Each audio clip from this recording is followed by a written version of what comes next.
Olá, boa tarde a todas e todos. Boa tarde, Sofia. Estamos aqui para iniciar América Latina Pulsa com Sofia Chaves Zambrano, equatoriana e mestranda em Sociologia pela UEL, Universidade Estadual de Londrina, aqui no Paraná.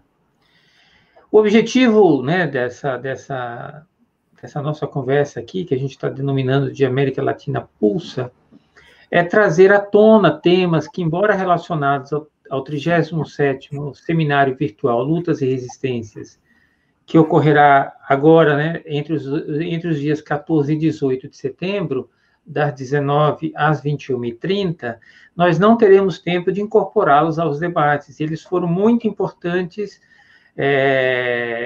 na nossa história recente, ou seja, no ano de 2019. Então, desse modo, a América Latina Pulsa inicia com a rebelião popular no Equador, mas também temos previsto aqui tratarmos da rebelião popular no Chile, com Soledad Chávez Fajardo, da Universidade de Chile. Outro tema também que está nos nossos objetivos é a Onda Verde Argentina. Então, com isso, nós esperamos cumprir um pouco desse papel e esperar que vocês nos sigam e nos acompanhem nos nossos canais para estarem sempre atualizados de conteúdos importantíssimos. Então, dito isso, eu passo a palavra para a Sofia. É com você, Sofia. Buenas tardes con todas. Buenas tardes, Eliel. Quiero agradecer al Grupo de Estudios de la Política de América Latina, YEPAL, pelo convite a esta conversación sobre la rebelión popular de octubre en Ecuador y el papel de las mujeres en el marco del 37 Seminario Virtual de Virtual Lucha y Resistencias, Crisis para quién, América Latina en medio de la pandemia, organizado por el YEPAL. Como bien mencionó Eliel, yo creo que América Latina cierra el 2019 con la emergencia de algunas rebeliones populares, Ecuador, Chile, el golpe de Estado en Bolivia, también las rebeliones que se suscitaron en Haití, y un hecho que fue importante, que fue el considerable levantamiento popular en Colombia. Todos estos levantamientos creo que tienen un elemento en común, que es la lucha contra los gobiernos neoliberales y sus políticas de muerte. Hay algunos analistas políticos, ¿no?, que consideran que el cierre del ciclo político de los llamados gobiernos progresistas en la región tienen que ver con el golpe de Estado suscitado en Brasil y el ascenso de Bolsonaro al poder, ¿no? Y todas las repercusiones que tienen este hecho, sobre todo cuando se evidencia el ascenso de las derechas fascistas y de las viejas y nuevas élites en el poder. En honor al tiempo, voy a presentar brevemente los hechos que dieron lugar a las movilizaciones de octubre en Ecuador, para entrar a analizar el tema que conlleva el encuentro de hoy, que es el rol de las mujeres y el papel del movimiento feminista en estas jornadas. El 1 de octubre del 2019, el presidente del Ecuador, Lenín Moreno, anuncia las nuevas reformas económicas alienadas con los intereses del Fondo Monetario Internacional y las élites económicas, que consistía sobre todo en la eliminación del subsidio al precio de los combustibles, que es de mayor uso e incidencia en la dinámica comercial del país. A esto se sumó la disminución de tasas y de exenciones de impuestos y varias medidas en el orden de lo laboral, tales como la suspensión de más o menos 10,000 plazas de empleo adicionales a 23,000 plazas que fueron ya eliminadas en meses anteriores. Y otra serie de medidas laborales que afectaban sin duda alguna todos los derechos de los trabajadores que se habían alcanzado hasta la fecha. Este decreto, lo primero que conlleva es a la paralización del transporte público y pesado. Esto aconteció el 2 de octubre. Y poco a poco fueron saliendo masivamente a las calles al rechazo de las medidas antipopulares, estudiantes, trabajadores, mujeres, movimientos de mujeres, comunidades indígenas cerraron carreteras y algunas de las organizaciones sociales más importantes del país anunciaron el Gran Paro Nacional. Vale recalcar aquí un hecho muy importante que también despliega para entender cómo fue el uso de la fuerza, ¿no? Policial en medio de estas jornadas, es que a 4 horas de lo que el movimiento de los transportistas declara la paralización de sus actividades, en esas primeras horas el gobierno decreta el estado de excepción, lo que provocó desde ese instante el uso excesivo de la fuerza pública desde el inicio de protestas, que hubo personas, estudiantes sobre todo, que perdieron sus ojos, hubo más de 100 detenidos y como dije, en estas detenciones se evidenciaron torturas sobre todo los estudiantes que fueron detenidos.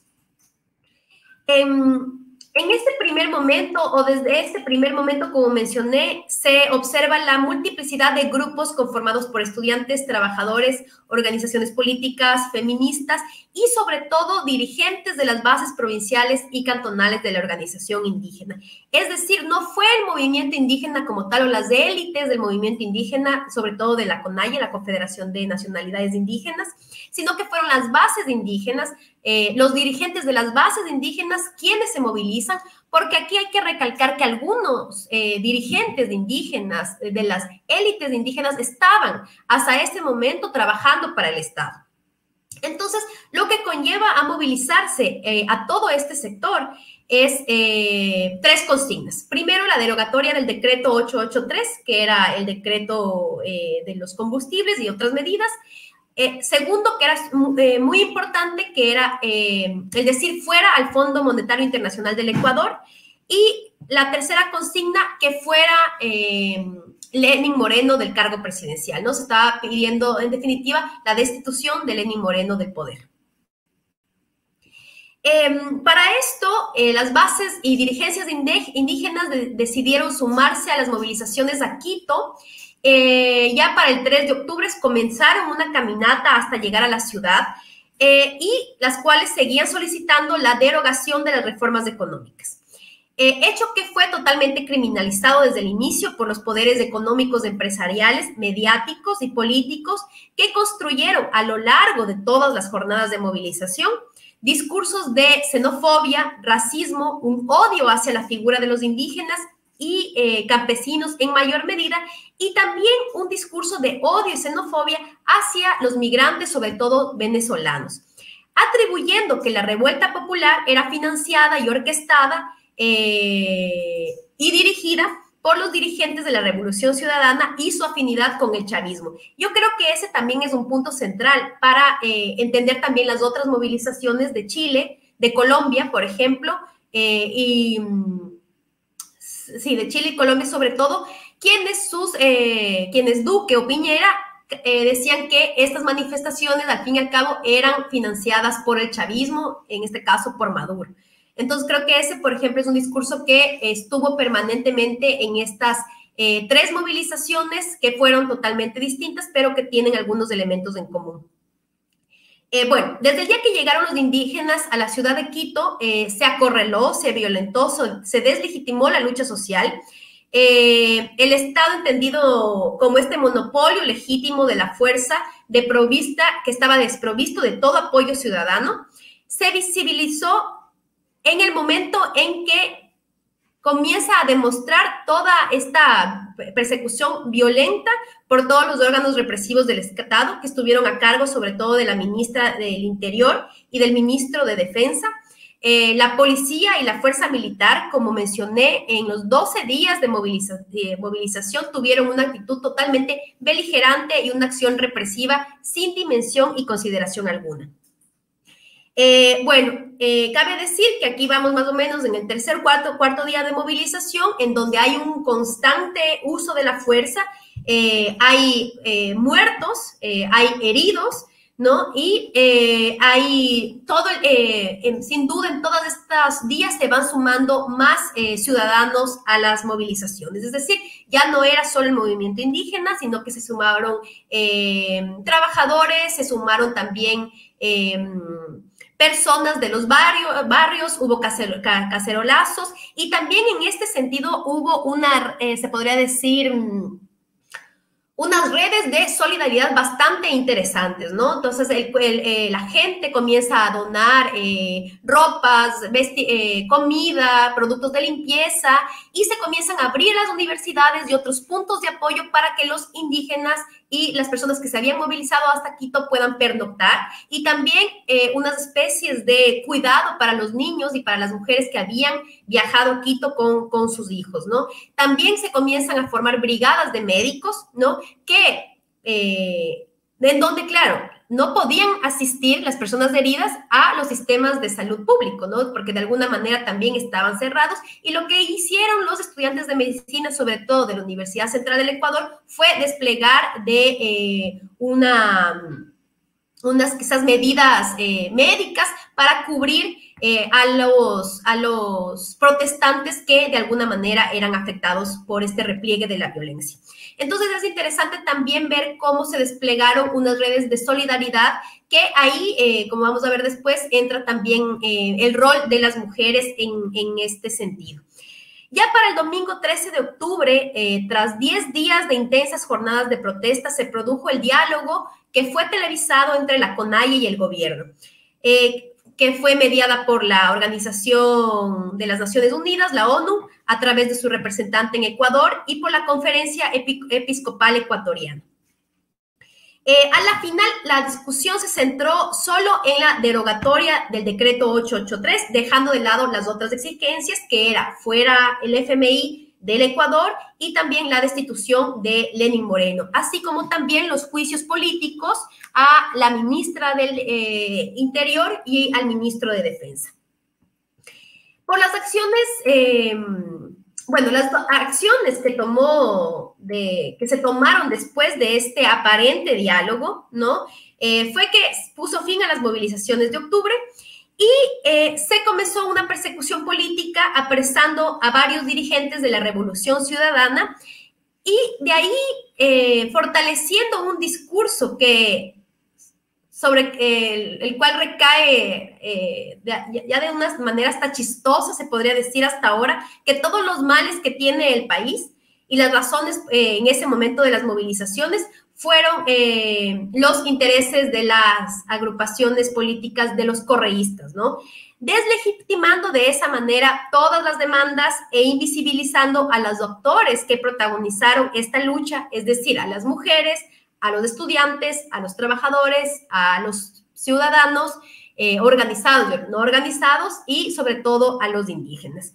Creo que se me quedan, sin lugar a dudas, varios elementos por fuera de este corta presentación, pero quiero más enfocarme en el tema y en el rol de las mujeres y del movimiento feminista en estas jornadas de protestas, y también lo que ha sucedido tras las jornadas de octubre, ¿no? ¿Qué ha pasado con la cuestión, sobre todo de las mujeres, después de las jornadas de octubre?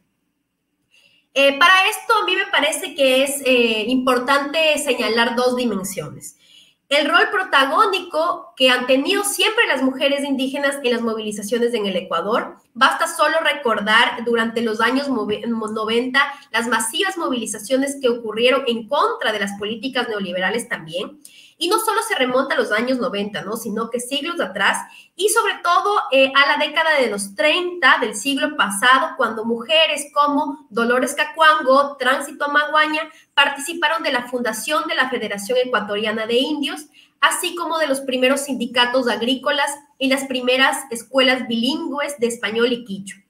Luego, en los años 60, 70, toman la posta ya varios líderes indígenas que hasta el día de hoy están en la lucha y participaron activamente en las protestas de octubre, y sobre todo en una marcha que se dio lugar el sábado antes del diálogo con el presidente, ¿no? Que fue una lucha una marcha solo protagonizada por mujeres, y hacia otro sentido o hacia otro lugar de la ciudad, que era hacia el norte, ¿no? Colocando y visibilizando otras apuestas, pero sobre todo que era fundamental el tema de que no queremos las medidas neoliberales. A mí me parece que en este sentido y en el rol que han tenido las mujeres indígenas en el Ecuador, si bien ha sido importante, hay ahí también algunos conflictos, ¿no? Entonces, primero es el hecho que se puede decir que las mujeres indígenas tenían una relevancia dentro de sus propias comunidades, pero al enfrentarse hacia lo público eran invisibilizadas. Otro punto que a mí me parece que la cuestión de los abordajes de género también les permite a las mujeres indígenas cuestionar no solo las políticas de Estado, sino cuestionar también las políticas de violencias generadas dentro de las comunidades. Y en estas, se puede decir que en este campo hay mujeres indígenas que han estado toda la vida trabajando por una vida digna hacia las mujeres a nivel comunitario, según su propia cultura, pero que no se llaman feministas porque ellas reivindican la solidaridad entre hombres y mujeres como dualidad, ¿no? Desde su concepción de la propia concepción de hombres y mujeres como complementariedad. Y esto ha sido un tema que ha sido cuestionado por varias feministas, se podría decir, de clase media o que responden a otro feminismo, ¿no? Entonces tenemos, por un lado, mujeres indígenas que han trabajado permanentemente y siguen trabajando por la vida digna de sus mujeres, pero que no se van a llamar como feministas.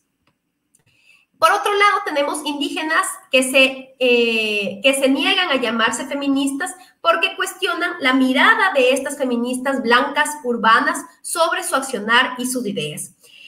También tenemos indígenas que reflexionan sobre los puntos de contacto y de visibilización de los derechos de las mujeres en sus comunidades, visibilizan también el trabajo de las feministas urbanas, se puede decir, visibilizan el trabajo de otras organizaciones de mujeres y a partir de esta reflexión, algunas se pueden reivindicar como feministas o como indígenas que trabajan con postulados feministas, se podría decir.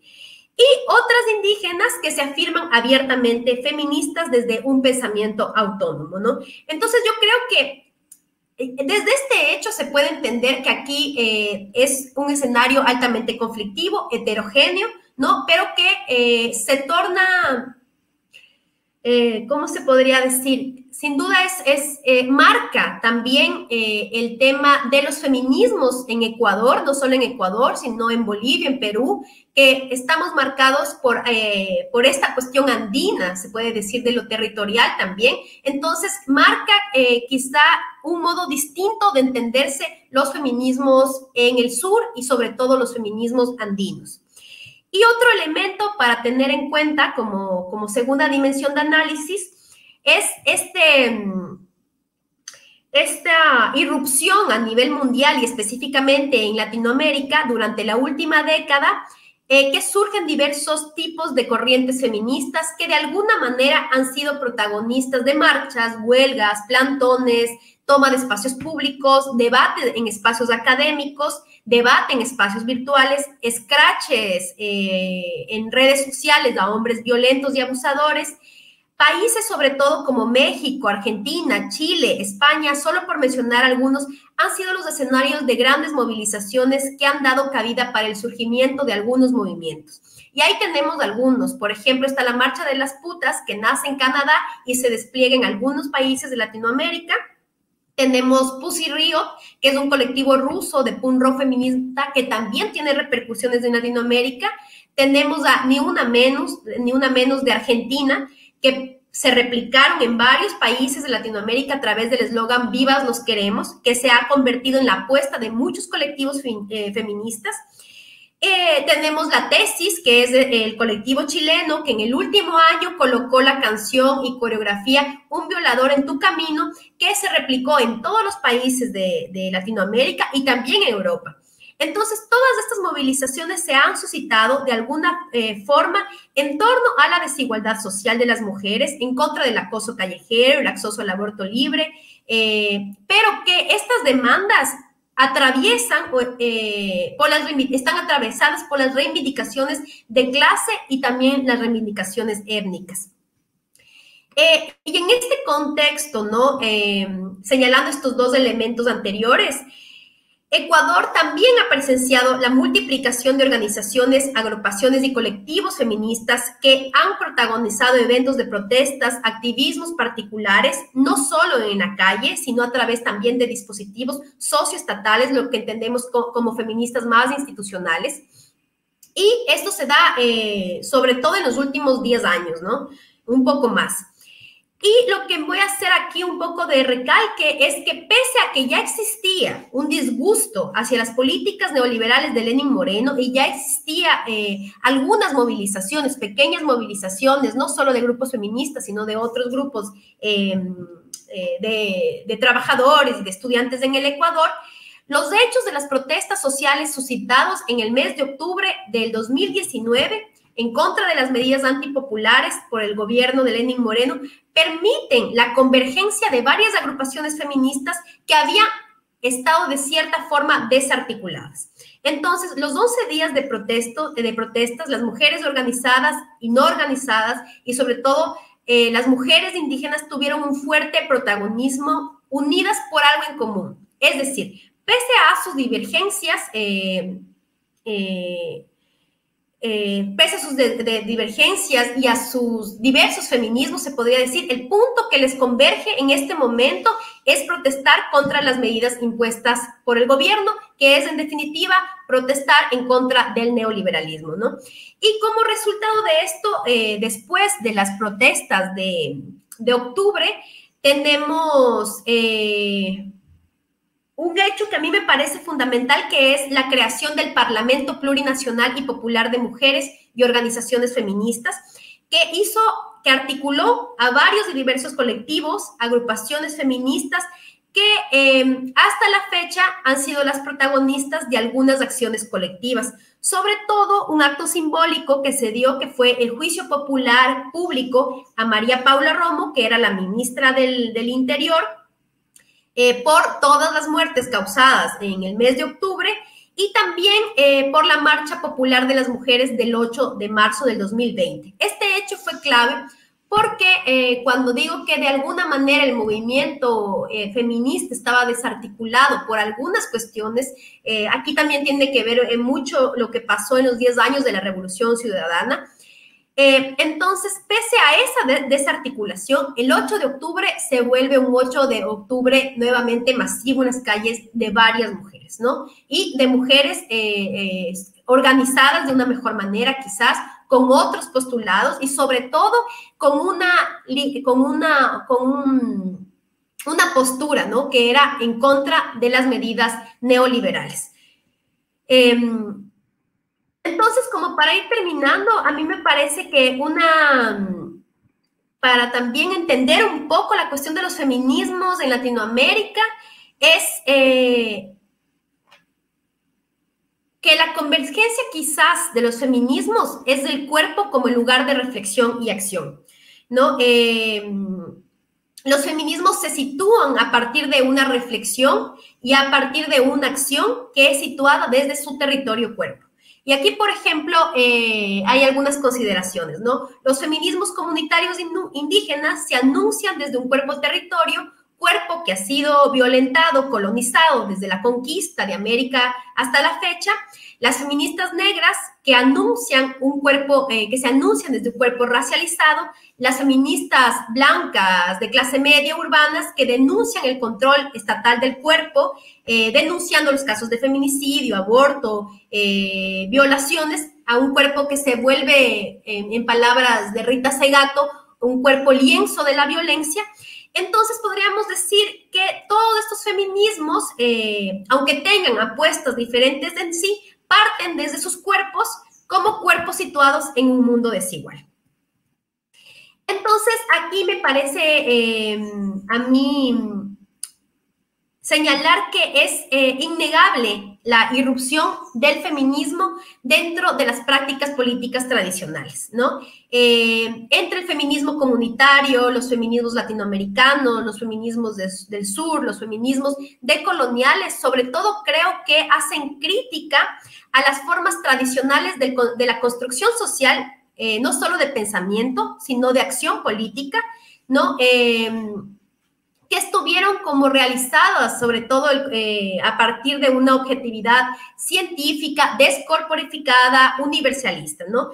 Pero y aquí quiero señalar una cuestión central, que es que pese a los encuentros y las relaciones que hay entre estos feminismos en sí, pese al encuentro que hubo en las jornadas de octubre entre mujeres denominadas feministas, mujeres que no se denominan feministas, entre organizaciones feministas, más radicales, menos radicales, en esta cuestión hay fuertes conflictos, hay rupturas, hay divergencias y hay demandas, pero que también estos conflictos dieron posibilidades de creación de algo en común, ¿no? Y ese algo en común es el tema justamente por las políticas neoliberales. Es decir, sí estamos hablando de una lucha por el aborto, por la despenalización del aborto, si estamos hablando por una lucha en contra de los feminicidios, si estamos hablando de una lucha en contra, por ejemplo, de la cuestión minera sobre el cuerpo de las mujeres indígenas, pero en este momento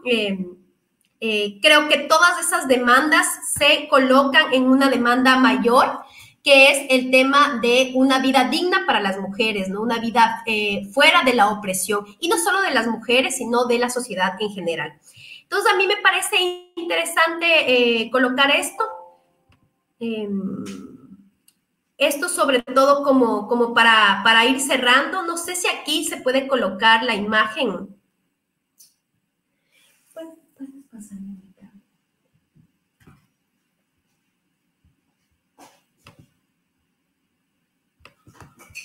¿Ya está?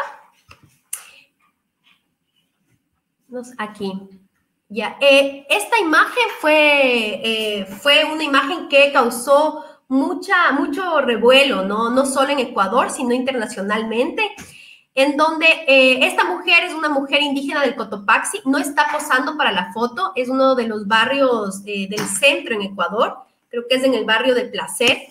Entonces, a mí me parece que, por ejemplo, esta imagen es fundamental para aquí entender la cuestión de la mujer, y la mujer indígena, y además de la mujer empobrecida, ¿no? Entonces me parece que a partir de esta imagen se puede dar muchas lecturas. Además es una imagen sumamente fuerte, ¿no? Entonces es una mujer que es indígena, que además es pobre, y que está en medio del conflicto, se podría decir, poniendo el cuerpo, como muchas mujeres lo hicieron en el escenario de las protestas. Es decir, las mujeres no solamente estaban cuidando la vida dentro de los centros de apoyo, ¿no? Sino que las mujeres estaban exponiendo su cuerpo con sus compañeros, con otras mujeres en la lucha, exponiéndose también a las balas, exponiéndose a los gases lacrimógenos. Entonces, a mí me parece que, por ejemplo, esta imagen es central para entender cómo el cuerpo de las mujeres, si es un cuerpo que es el lienzo de la violencia, cómo se perpetúan aquí todas las políticas neoliberales de muerte,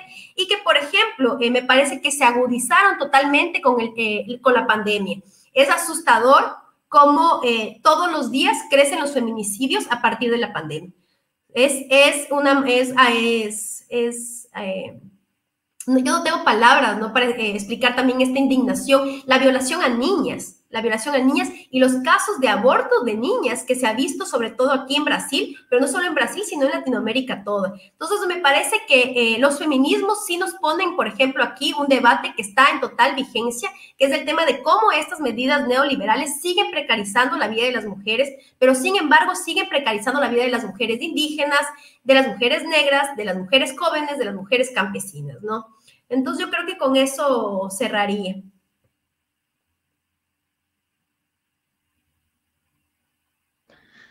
Muito bem, muito obrigado, Sofia. Antes de você de encerrarmos, de fato, aqui, a gente agradece demais, né, a sua participação, né? Vou te colocar uma questão, talvez duas, né, para aproveitar o seu conhecimento, né, até por conta da sua relação que você tem muito forte com o Equador e, sem dúvida nenhuma, com a América Latina, né? Uma questão assim, uma primeira questão que eu te colocaria, você comentar rapidamente, é sobre os partidos políticos. Qual foi o papel dos partidos, ou qual tem sido o papel dos partidos nesse movimento todo, né, nesse processo todo? Eu acho que principalmente os partidos de esquerda, porque os partidos de direita nós já sabemos, afinal de contas, são eles que governam, né? E a segunda questão que eu colocaria para você, e aí encerramos, quais são as perspectivas que você acha que, a partir, né, dessa mobilização toda, é possível vislumbrar daqui em diante? Bueno, complicado la segunda pregunta sobre todo.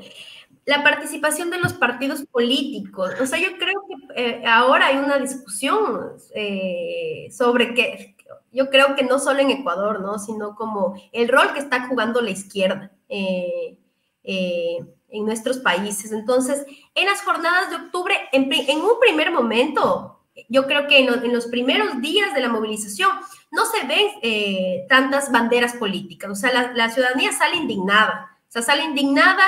Por primera vez, después de mucho tiempo, logran confluir sectores diferentes y logran ponerse de acuerdo en un tema que era la derogación del acuerdo ministerial. Entonces, por primera vez, después de mucho tiempo, logran confluir sectores que habían estado separados sin posibilidad de diálogo alguno desde la época del gobierno de la Revolución Ciudadana.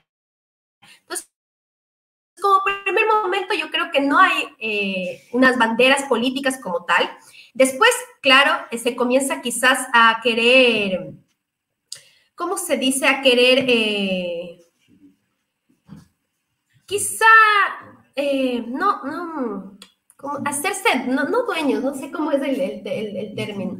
Instrumentalizar las movilizaciones a causa de algunos intereses. Aquí, por ejemplo, claramente fueron algunas bases del correísmo que sin duda en las primeras movilizaciones la gente decía no queremos a más correístas, fuera el correísmo, ¿no?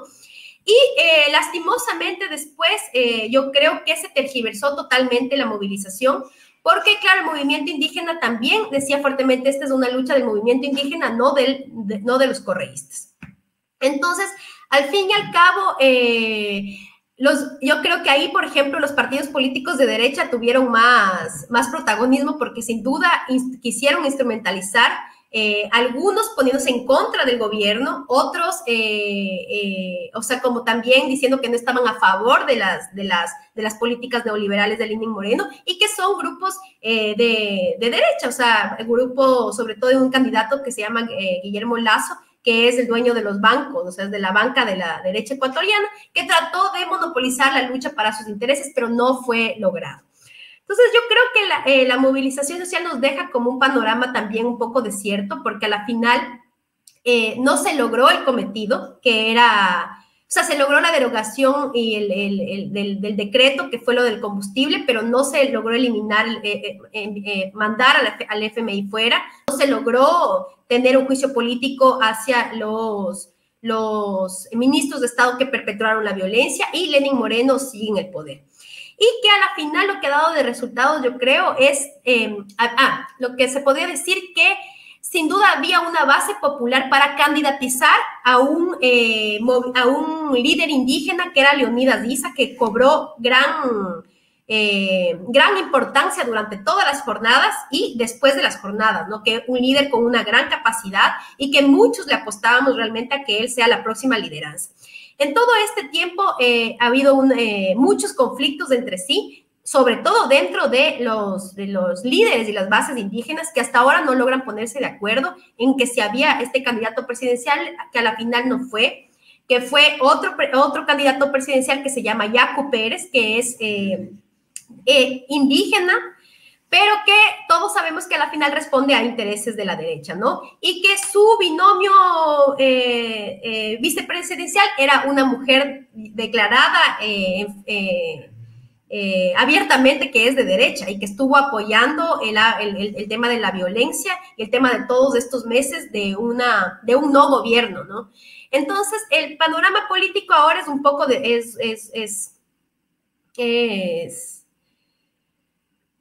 es un poco nefasto, se podría decir. Lo que tenemos es que Rafael Correa se pudo candidatizar para ser vicepresidente, entonces está el binomio con el presidente, se hizo un nuevo partido político que se llama UNES, en el cual Rafael Correa, a pesar de toda la persecución política que ha tenido y a pesar de que lo quieren capturar, pero que no consiguen hasta ahora hacerlo, se candidatizó para vicepresidente, que es como una de las candidaturas más certeras que tenemos. Pero de ahí yo creo que el panorama de elección es ahorita no sumamente incierto. No hay claridades, o sea, no hay claridades. Creo que el movimiento indígena perdió una gran oportunidad. Una gran oportunidad. O sea, no se entiende las jornadas de movilización de octubre sin el movimiento indígena, pero el movimiento indígena tampoco no fue el único, ¿sí? Entonces ahí hubo otros sectores y tuvieron una capacidad, yo creo, de movilizar todo ese despliegue de fuerza que tuvieron, además de propuestas sumamente buenas y además antineoliberales. Pero que todo este tiempo ha sido sumamente ambiguo en esa relación con el Estado, ¿no? O sea, es una cuestión de jala y tira constantemente, y lo que terminó es de nuevo desmontando el movimiento indígena. El movimiento indígena nuevamente, con el protagonismo que tuvo, ahora totalmente perdió por este juego que hemos tenido las últimas semanas con las alianzas, sobre todo con la derecha. O sea, el movimiento indígena se sigue, las élites del movimiento indígena, no son las bases, pero las élites del movimiento indígena, Pachacuti y Coinaye, siguen transando con la derecha, y eso es algo que a la final nos sigue perturbando. Y yo creo que hay muchas reflexiones acerca de el octubre, la pandemia y lo que se viene, ¿no? Entonces no creo que a la final sea una respuesta. No hay movilización social, que también por un tema de miedo, pese a que cómo el gobierno ha manejado la pandemia ha sido nefasta, ¿no? O sea, eso creo que también compartimos países como Brasil, Chile, en donde a la final ha sido unas políticas de muerte, en donde en este momento hay miles de desempleados. O sea, hay un tema de inseguridad social increíble, hay un desmonte del Estado, hay un sistema de salud que no funciona, un sistema de salud colapsado, hay también un manejo erróneo de las cifras del tema del COVID, ¿no? No sabemos ni siquiera cuántas, en fin, son las personas contagiadas, muertas o no contagiadas, ¿no? Y actos de corrupción, o sea, es impresionante cómo se dieron unos actos de corrupción increíbles en estos 4 meses. Y otro punto que es importante señalar es cómo emergieron figuras catastróficas de la política ecuatoriana. O sea, cómo emergieron en esta pandemia nuevamente figuras políticas que destrozaron, se puede decir, el Ecuador, sobre todo en los años 90. Entonces, cómo aparecen, cómo se vuelven inmersos, están inmersos nuevamente en actos de corrupción, y cómo al final se vuelve todo como una pantalla también para la inmovilización social. Ahora, lo que tengo entendido es que hay unas pocas movilizaciones en cuanto a los repartidores que está, yo creo, cogiendo fuerzas en cuanto a las cuestiones del trabajo informal, ¿no? Las muertes que se han visto, la vulneración de derechos laborales de las personas que trabajan en cuanto a los aplicativos está tomando fuerza. Lo que he visto es que hay acciones colectivas en torno a ese escenario que es de los trabajadores por medio de aplicativos. Hubo algunas movilizaciones también por el tema del recorte a la educación, porque la educación también tuvo un recorte bastante significativo, pero yo creo que el escenario es un poco desolador en este momento. No se ve como una cuestión de movilización social más potente, ¿no? Quizás con o sea, cómo vaya ocurriendo el tema de la pandemia en estos últimos meses. Ahora el campo electoral, que son elecciones del próximo año, también es un tema complicado, ¿no? Bastante complicado. Entonces creo que no hay no hay una respuesta realmente a una respuesta cierta. Lo que sí yo creo que hay un considerable protagonismo del movimiento de mujeres. O sea, eso sí yo he evidenciado en todo este tiempo que hay una apuesta ahí, porque además ya es una cuestión que no se puede esconder, yo digo, ¿no? O sea, los feminicidios están ahí, las muertes están ahí, las violaciones están ahí, y es algo que ya no se puede esconder. Y solo quería señalar lo que está pasando en Bolivia.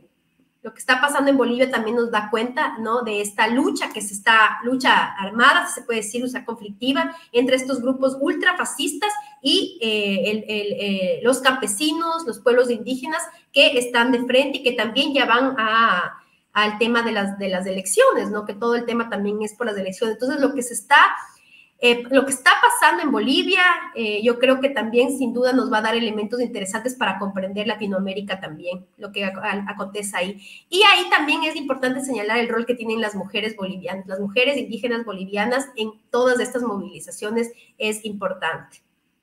Não sei se respondi. Respondeu assim, é que a pergunta é difícil mesmo, e no meio de uma pandemia, como é que a gente vai ter perspectivas? Mas acho que o importante é que teve acúmulo, né, de forças, teve acúmulo de organização, pelo menos por parte das mulheres. Então, isso já é um grande salto, e acho que é algo que se abre para a gente conhecer no futuro, tomara que não tão longínquo, né, como resultado de todo esse processo de mobilização.